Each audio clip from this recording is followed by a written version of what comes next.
రాధిక చిన్నప్పటి నుంచే తన అక్క మాధవిని ఎంతో ఇష్టపడేది.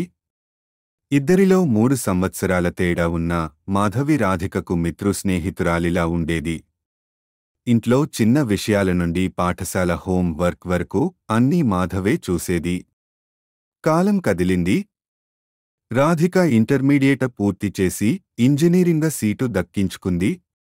అదే సమయంలో ఓ మాధవ ఈ పెళ్లల ఈ విషయాలు వేగంగా నడిచాయి. ఒక మంచి సంబంధం చూసి తల్లిదండ్రులు పెళ్లిక ఏర్పాట్లు మొదలుపెట్టారు. రాధికకు ఇదై చాలా బాధగా అనిపించింది.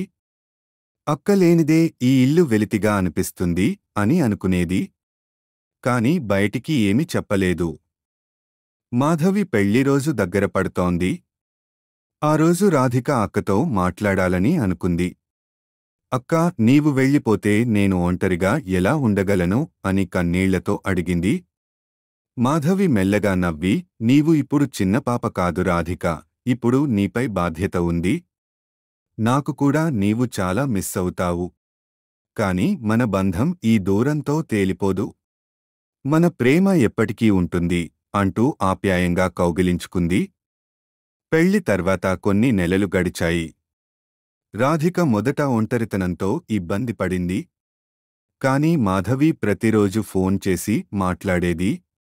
చిన్న విషయాలు, కొత్త కాలేజీ అనుభవాలు, ఏం తినావు అని అన్నీ అడిగి తెలుసుకుంటూ ఉండేది.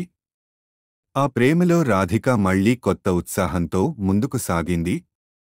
ఒకరోజు రాధిక తన ఫైనల్ ప్రాజెక్ట్ ప్రెజెంటేషన్ ఉండగా మాధవి హైదరాబాద్ నుంచి ప్రయాణం చేసి కాలేజీకి వచ్చింది. ప్రెజెంటేషన్ అయిపోయిన తర్వాత రాధిక ఆశ్చర్యంతో, అక్కా, నీవు ఇలా వస్తావనుకోలేదు అని అడిగింది.